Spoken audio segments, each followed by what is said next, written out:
তিরস্কার করুক না কেন, ওই মানুষটা নিয়ে যত ঠাট্টা করুক না কেন, মান খাযালাহুম, যদি ইচ্ছে ওই মানুষটাকে যদি কোনো সাহায্য কেউ না করে, সাহায্য করবে না ওই মানুষটাকে, সাহায্য যদিও না করে, আও খালাফাহুম, এবং তার বিরোধিতা করে। বর্তমানে দিনের কথা বললে মানুষ ক্ষেপে যায় বেশি, ধর্মের কথা বললে মানুষ রাগান্বিত হয় বেশি।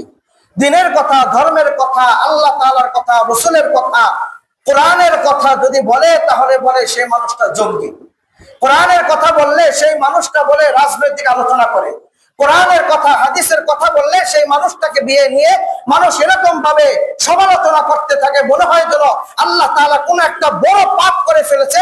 দিনের কথা বলছে মনে হয় গুনাহের কথা করেছে, দিনের কথা বলছে মনে হয় মস্ত বড় কবিরা গুনাহ করেছে। এরকমের পরিস্থিতি অবস্থা, কথা বলে ঠিক কিনা? আল্লাহ রাব্বুল আলামিনের বন্ধু বিশ্ব নবী সাল্লাল্লাহু আলাইহি ওয়াসাল্লাম বলেন, তার বিরোধিতা করবে হাত্তা ইয়াতিয়া আমরিল্লাহ। আল্লাহ রাসূল বলেন, এরকমের সেই মানুষগুলো যত কটাক্ষ করুক না কেন ওই মানুষদের ব্যাপারে, যত তিরস্কার করুক না কেন, যত বিরোধিতা করুক না কেন, সেই মানুষটা যদি ইস্তেকামত থাকে, হকের উপর অটল থাকে, সেই মানুষটা আল্লাহ দিন প্রচার করতেই থাকবে, দিন প্রচারের মধ্যে অটল অবিচল থাকবে, হক কথা বলতেই থাকবে। কে সামনে আসলো, কে পিছনে গেল, কে বিরোধিতা করলো, কে কটাক্ষ করলো, এই দিকে তাকানোর মতো তার কোনো সুযোগ নাই। কথা বলেন ঠিক কিনা? এই দিকে তাকানোর কোনো সুযোগ নাই। এরকমের করতে করতে কতদিন পর্যন্ত করবে? হাত্তা ইয়াতিয়া বিআমরিল্লাহ, আল্লাহ তাআলার একটা নির্দেশ অর্থাৎ কিয়ামত আসার আগ পর্যন্ত ডাকতেই থাকবে। ওয়াহুম আলা যালিকা, এভাবে তারা ডাকতেই থাকবে। এখন দেখেন ধর্ম প্রচারের দিক দিয়ে ইসলাম ধর্ম আমরা আমাদের ধর্ম প্রচার করতেছি কোরআন হাদিসের মাধ্যমে। খ্রিস্টানরা তারা তাদের ধর্ম প্রচার করতেছে, গ্রিসরা তারা ধর্ম প্রচার করতেছে, হিন্দুরা তাদের ধর্ম প্রচার করতেছে, বৌদ্ধদের ধর্ম প্রচার করতেছে। আল্লাহ তাআলার কাছে তাদের ধর্ম মনোনীত হোক বা না হোক, কোনো শব্দ আসতে পারে না, তাদের ধর্ম আল্লাহ তাআলার কাছে মনোনীত নয়, তারপরে তাদের ধর্ম প্রচার করতেছে। কেন? তাদের ইচ্ছা, তাদের চাহিদা, তাদের নিয়ত এই ধর্ম প্রচার করে এইভাবে চলে আমরা সামনে অগ্রসর হয়ে আমরা একটা সময় আল্লাহকে পাবো, আমরা একটা সময় জান্নাত পাবো, আমরা একটা সময় সুখ পাবো। কিন্তু আল্লাহ তাআলা বলেন, আল ইয়াউমা আকমালতু লাকুম দীনাকুম ওয়া আতমামতু আলাইকুম নি'মাতি ওয়া রাদিতু লাকুমুল ইসলাম দীনা। আল্লাহ রাব্বুল আলামিন বলেন, ও মুহাম্মদ, তোমাকে দিয়ে ধর্ম প্রচারের অন্যান্য যত গ্রন্থ রয়েছে, অন্যান্য নবীদের যত নিয়ম কানুন রয়েছে, অন্যান্য নবীদের যত নীতিমালা রয়েছে, সব নীতিমালা বাতিল করে দিলাম, তোমার ধর্মকে মনোনীত করলাম, তোমার কোরআনকে সম্মানিত করে, তোমার কোরআনকে আমি সমুন্নত করে সমস্ত আসমানি কিতাবগুলোকে আমি রহিত করে দিলাম। এখন বলেন, যদি ওই কিতাব দিয়ে যদি কেউ যদি ধর্ম প্রচার করতে থাকে, তাহলে সেই ধর্ম প্রচার করাটা সমীচীন হবে না অপরাধ হবে? হ্যাঁ, অপরাধ হবে। দেখেন, এরকমের ধর্ম প্রচার করতে করতে মুসলমানদের মধ্যে এক শ্রেণী বেশ কিছু ফিতনা রয়েছে, যেমন কাদিয়ানি ফিতনা, রাফিজি ফিতনা, শিয়া ফিতনা, এরকম বিভিন্ন ধরনের একাধিক ফিতনা একের পর এক লেগে আছে, একের পর এক মুসলমানদের উপর আছে। তারাও মুসলমানদেরকে ডাক দিয়ে নিতে চায়, তারাও মুসলমানদেরকে তাদের ধর্মে নিতে চায়, তাদের দলে নিতে চায়। কিন্তু হক্কানি মুসলমান, আল্লাহর ভয় যাদের মধ্যে আছে, তাদের বিন্দু মাত্র ঈমান হরণ করার মতো, ঈমান সরানোর মতো তার পৃথিবীর কোনো মানুষের কোনো ক্ষমতা নাই। কথা বলে ঠিক কিনা? আল্লাহ রাব্বুল আলামিন এরকমের আমাদের ধর্মের মধ্যে আমরা ধর্ম প্রচার করতেছি কেন? আল্লাহ তাআলাকে পাওয়ার জন্য। কেন? আল্লাহ তাআলাকে পাওয়ার জন্য। আল্লাহ তাআলার বিধান পৃথিবীতে কায়েম হোক, আল্লাহ তাআলার বিধান, শরীয়তে বিধান পুরা বাংলাদেশ কেন সারা পৃথিবীতে কায়েম হয়ে যাক, কোরআনের পৃথিবী হয়ে যাক, কোরআন হাদিসের বাংলাদেশ হয়ে যাক, চায় না কে? অনেকে কথা বলে, পূর্বে বহুত দল দেখছি, বহুত ধরনের দেখছি, বহুত মত দেখছি, অনেক নেতা দেখছি, এখন আর ওই নেতা চাই না, এখন এমন নেতা চাই যেটা ইসলামের কথা বলে, চাই যেই নেতা কোরআনের কথা বলবে, এমন নেতা চাই যেই নেতা আল্লাহ এবং আল্লাহ রসুলের কথা বলবে, এমন নেতা চাই যেই নেতা নামাজকে বাধ্যতামূলক করে দিবে, পর্দা বাধ্যতামূলক করে দিবে, এই নেতা আমরা চাই। হ্যাঁ, এরকম সাধারণ মানুষের মুখের কথা এটা। এখন এরকমের ধর্ম প্রচার করতে করতে করতে করতে এক পর্যায়ে আসে আমাদের পুরা বাংলাদেশ ব্যাপী, এখন পুরা পৃথিবী ব্যাপী একটা দল ধর্ম প্রচার করতেছে। তারা তাদের ধর্ম প্রচার করে এই ব্রিটিশদের আমল থেকেই চলতেছে, তার আগে থেকেই। মির্জা গোলাম আহমদ কাদিয়ানী নাম শুনছেন? হ্যাঁ, তিনি মুসলমান না মুসলিম? হ্যাঁ, আওয়াজ দিয়া বলেন, আর একটু জোরে বলেন। মুসলমান না মুসলিম? কেন মুসলিম? নবীর পরে নবী নাই, সংসদে আইন চাই, কাদিয়ানী কাফের কাফের কাফের কথা বলে, ঠিক কিনা? কারণ কেন কাফের হইল? সেও তো এক ধরনের মুসলিম দাবি করে, কেনই বা কাফের হইল জানা দরকার আছে কিনা? আছে কিনা? দেখেন কাদিয়ানী কে, তার পরিচয় কি, আমাদের একটু জানা দরকার আছে না? এই মানুষটা মির্জা গোলাম আহমদ কাদিয়ানী বর্তমানের পাঞ্জাব প্রদেশের গুরুদাসপুর জেলার একটা কাদিয়ান নামক এলাকায় জন্মগ্রহণ করেন, যার পিতার নাম হলো মির্জা গোলাম মুর্তুজা। পিতার নাম কি? গোলাম মুর্তুজা। মির্জা গোলাম, এর জন্য তার নামের শুরুতে মির্জা লাগানো হয়েছে, মির্জা গোলাম মুর্তুজা। এই মির্জা গোলাম মুর্তুজার সন্তান ছেলে হলো মির্জা গোলাম আহমদ কাদিয়ানী। তাকে গোলাম আহমদ না বলাটাই জায়েজ, কারণ গোলাম আহমদ বলাটা জায়েজ নাই। আহমদ শব্দের অর্থ প্রশংসিত। আহমদ আমার নবীর নাম। কার নবীর নাম? আহমদ আমার নবীর নাম। সুতরাং এই কুলাঙ্গার, নেমক হারাম, পাপিষ্ঠর নামের শুরুতে আহমদ লাগানো যাবে না। এটা বলতে হবে গোলামের শয়তান কাদিয়ানী। কথা বলেন ঠিক কিনা? গোলামের শয়তান কাদিয়ানী, আহমদ বলা যাবে না একে। দেখেন 1835 খ্রিস্টাব্দে তার জন্ম হয়। যখন তার বয়স 1880 সাল হয়, তখন থেকেই সে নবী দাবি করে। কি দাবি করছে ভাই?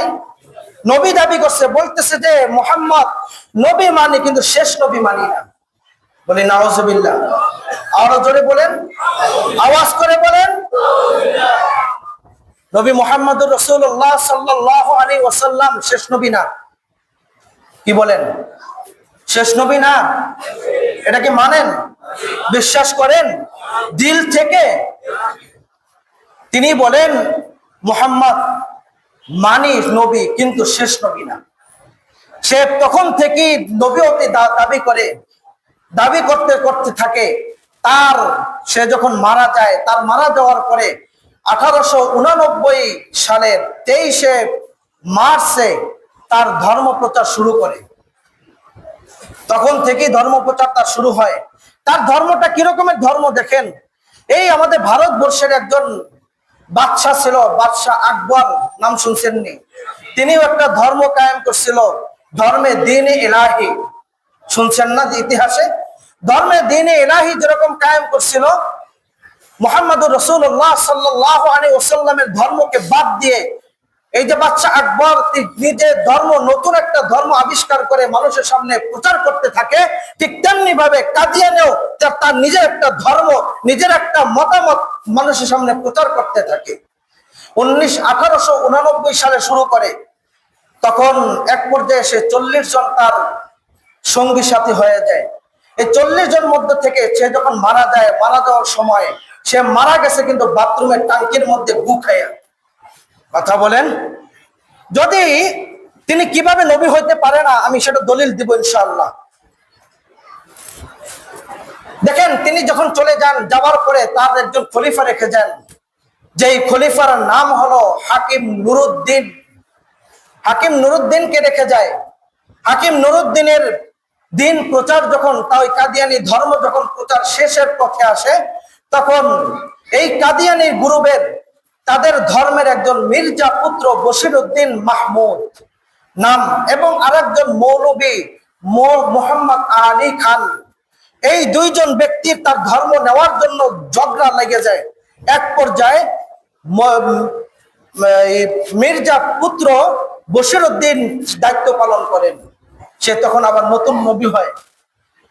এক পর্যায়ে তার যখন ক্ষমতা শেষ হয়, সে যখন মারা যায়, মারা যাওয়ার পরে মির্জা নাসিরের ভাই মির্জা তাহের এবং মির্জা রাফির সাথে দ্বন্দ্ব হয় একটা। এই দ্বন্দ্বের মধ্যে জিতে যায় মির্জা তাহের। জিতে যাওয়ার পরে সেও ওখানে ধর্ম প্রচার শুরু করে দেয়। এই কাদিয়ানি গ্রুপের ধর্ম প্রচার শুরু করতে থাকে। পর্যায়ক্রমে তাদের চলতেছে এই ধর্ম প্রচার, চলতে চলতে চলতে চলতে এক পর্যায়ে এসে তাদের ধর্ম মতের কি ব্যবস্থা রয়েছে, অনেক মতামত, আমি সেই দিকে এখন যাব না, সময় ওরকমের নাই। তাদের মতামত হইল আমাদের দেশের নাম কি। আমরা যদি বলি, কোন মানুষ যদি বলে বাংলাদেশটা মক্কা মদিনার মতো পবিত্র ভূমি, মানবে কেউ?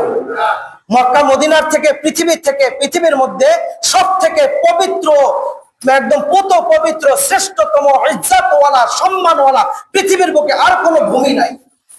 যদি কেউ বলে যে ওটার থেকে কাদিয়ানি এলাকাটা অনেক পবিত্র, মানবে কেউ? হ্যাঁ।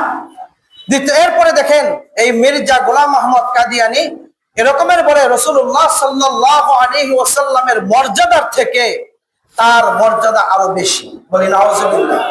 রাসূলের মর্যাদা থেকে পৃথিবীর মধ্যে সব থেকে মর্যাদা পানেওয়ালা মুহাম্মদুর রাসূলুল্লাহ সাল্লাল্লাহু আলাইহি ওয়াসাল্লাম, এর থেকে পৃথিবীর মধ্যে কোন মানুষের মধ্যে মর্যাদা পানেওয়ালা আর কেউ নাই। আছে নাকি? নাই। এরপরে দেখেন তিনি এরকমের বলে ঈসা আলাইহিস সালাম ইন্তেকাল করছেন। বলেন, ঈসা আলাইহিস সালাম মারা গেছেন না আল্লাহ তাআলার হুকুমে উঠিয়ে নিয়ে গেছেন? আল্লাহ তাআলা হুকুমে উঠিয়ে নিয়ে গেছেন, আবার আসবেন তিনি। এটা মুসলমানদের আকীদা। যদি কেউ বিশ্বাস করে ঈসা আলাইহিস সালাম আর আসবে না, ঈসা আলাইহিস সালাম মারা গেছে, তার ঈমান থাকবে না, সেটা মুসলমানিত্ব থাকবে না। এই মির্জা গোলাম আহমদ শয়তান এই বলে যে ঈসা আলাইহিস সালাম মারা গেছে, সে আর পৃথিবীতে আসবে না। ঈসা মাসিহুল্লাহ আমি নিজেই, সে নিজেই ঈসা মাসিহ দাবি করে, আবার নিজেই নবুয়ত দাবি করে, আবার নিজেই নবী দাবি করে। একজন মানুষ এতগুলো হয় কিভাবে? দেখেন এরপরের কথা হলো জিহাদ হারাম করে দিয়েছে। তার ধর্মে কোনো জিহাদ হারাম নাই, হারাম। আমাদের ধর্মে জিহাদ করা ফরজ। জিহাদ করা কি? জিহাদ করা ফরজ। তার ধর্মে জিহাদ করা ফরজ নয়, হারাম। বলি নাউজুবিল্লাহ। এখন দেখেন এই যে তার ধর্ম প্রচার করতেছে, এখন মুসলমান ধর্মের প্রচার করতেছে, হিন্দুর ধর্ম প্রচার করে, বৌদ্ধ ধর্মের প্রচার করে, এই বিভিন্ন ধর্মের মানুষ বিভিন্ন যার ব্যক্তিগত ধর্ম প্রচার করতেছে। এটা কি দুনিয়ার নিজামে ঠিক আছে কিনা? আওয়াজ দিয়ে বলেন ঠিক আছে? ঠিক নাই। কিভাবে ঠিক নাই? দেখেন এটা ঠিক নাই কেন? কষ্ট হইতেছে আপনাদের? হ্যাঁ, কেন ঠিক নাই? দেখেন মুহাম্মদুর রাসূলুল্লাহ সাল্লাল্লাহু আলাইহি ওয়াসাল্লাম বিশ্ব নবী। তিনি কি তামাম বিশ্বের নবী। তামাম বিশ্বের নবী হওয়ার কারণে কেন নবী হইলেন? তাদের তামাম বিশ্বের রাসূলুল্লাহর আগে আল্লাহ তাআলা নবী পাঠাইতেন কোন এলাকা ভিত্তিক। যেমন নরসিংপুরে একজন নবী, ওই বাইপেলে আরেকজন নবী, জিরাবো আরেকজন নবী, সাভারে আরেকজন নবী, উদাহরণস্বরূপ। এরকম এলাকা ভিত্তিক নবী ছিল, সমাজ ভিত্তিক নবী ছিল, দেশ ভিত্তিক নবী ছিল, বিভিন্ন ক্ষুদ্র ক্ষুদ্র নবী ছিল। কিন্তু মুহাম্মদুর রাসূলুল্লাহ সাল্লাল্লাহু আলাইহি ওয়াসাল্লাম তিনি মনে হয় শুধু আরবের নবী, বাংলাদেশের না। তিনি মনে হয় আমার নবী তো সেই নবী যেই নবী আমেরিকার নবী, আমার নবী তো সেই নবী যেই নবী, আমার নবী তো সেই নবী যেই নবী ফিলিস্তিনের নবী, আমার নবী তো ওই নবী যেই নবী আমেরিকার নবী, ফিলিস্তিনের নবী, বাংলাদেশের নবী, পাকিস্তানের নবী, গাজার নবী, সব জায়গার নবী আমার নবী। কথা বলে ঠিক কিনা? আমার নবী তো পুরো পৃথিবীর নবী, আমার নবী পুরো পৃথিবীর নবী। যার কারণে আমার নবীর দাওয়াত ফিলিস্তিনে চলে, আমার নবীর দাওয়াত পাকিস্তানে চলে, আমার নবীর দাওয়াত ইন্ডিয়াতে চলে, আমার নবীর দাওয়াত এই আমেরিকায় চলে, আমার নবীর দাওয়াত ভুটানে চলে, আমার নবীর দাওয়াত মায়ানমারে চলে, আমার নবীর দাওয়াত তামাম পৃথিবীতে চলে। কথা বলেন ঠিক কিনা? আমার নবী বিশ্ব নবী। বিশ্বনবী মুস্তাফা মুহাম্মদুর রাসূলুল্লাহ সাল্লাল্লাহু আলাইহি ওয়াসাল্লাম। দ্বিতীয় নম্বর হইল, আমার নবী যেই দাওয়াতটা দিয়েছে এই দাওয়াতের কার্যক্রম আজও পর্যন্ত টিকে আছে। বিধায় আমার নবীর জন্য যে কোরআন দিয়েছে এই কোরআন তাম পৃথিবীর কোরআন। আমার নবীর থেকে যে হাদিসগুলো বের হয়েছে এই হাদিসগুলো তাম পৃথিবীর হাদিস। এই হাদিসগুলো তাম পৃথিবীর মুসলমানদের জন্য, মুসলিম অমুসলিম সকলের জন্য। যারা মানবে তারা মুসলিম, যারা মানবে না তারা কাফের হয়ে যাবে। যারা এই কাদিয়ানীরা বলতেছে যে তারা যদি শেষ নবী দাবি করে, সে যদি বলে আমি আখিরে পয়গম্বর, সে যদি বলে আমি এইটা, এটাকে মানা যাবে? কথা বলেন, মানা যাবে? যারা এই কথায় বিশ্বাস হবে, তাদের কথায় যারা বিশ্বাস হবে তারাও কাফের। কাফেরকে যারা কাফের বলে না, কাফেরকে যারা কাফের বলে না তারাও কাফের। কথা বলেন ঠিক কিনা? মুহাম্মদুর রাসূলুল্লাহর উম্মত, এই কথা আপনাদের বিশ্বাস করতে হবে, এই কথা আপনাদের মেনে নিতে হবে যে মুহাম্মাদের ধর্ম সারা পৃথিবী ব্যাপী চলে। মুহাম্মাদের ধর্ম যেহেতু পৃথিবী ব্যাপী চলে, মুহাম্মাদ হলো বিশ্ব নবী। এখানে আর কোন নবুয়ত, কোন নবীর কোন স্থান নাই। এখানে কোন নবীর কোন স্থান নাই। কোন নবীর ধর্ম প্রচার চলবে না। ভিন্ন নবীর ধর্ম, ভিন্ন ধর্মের প্রচার কখনো চলবে না। কথা বলেন ঠিক কিনা? আর একটা প্রমাণ আছে, ইনশাল্লাহ আগামী জুমায় দিব যদি আল্লাহ তাআলা তৌফিক দান করেন। আমরা এতটুকু জানলাম যে আমাদের নবী বিশ্ব নবী, আমাদের নবীর ধর্ম প্রচার তাম পৃথিবী ব্যাপী চলবে। আমার নবীর ধর্মের প্রচার তাম বিশ্বব্যাপী চলবে। যারা মানবে না তারাই কাফের, যারা মানবে তারাই মুসলিম। কথা বলে ঠিক কিনা? আল্লাহ তাআলা আমাদেরকে কথাগুলো আমল করার মতো তৌফিক দান করুন। আমিন। ওয়া আখিরু দাওয়ানা আলহামদুলিল্লাহি রাব্বিল আলামিন। আসসালামু আলাইকুম ওয়া রাহমাতুল্লাহ।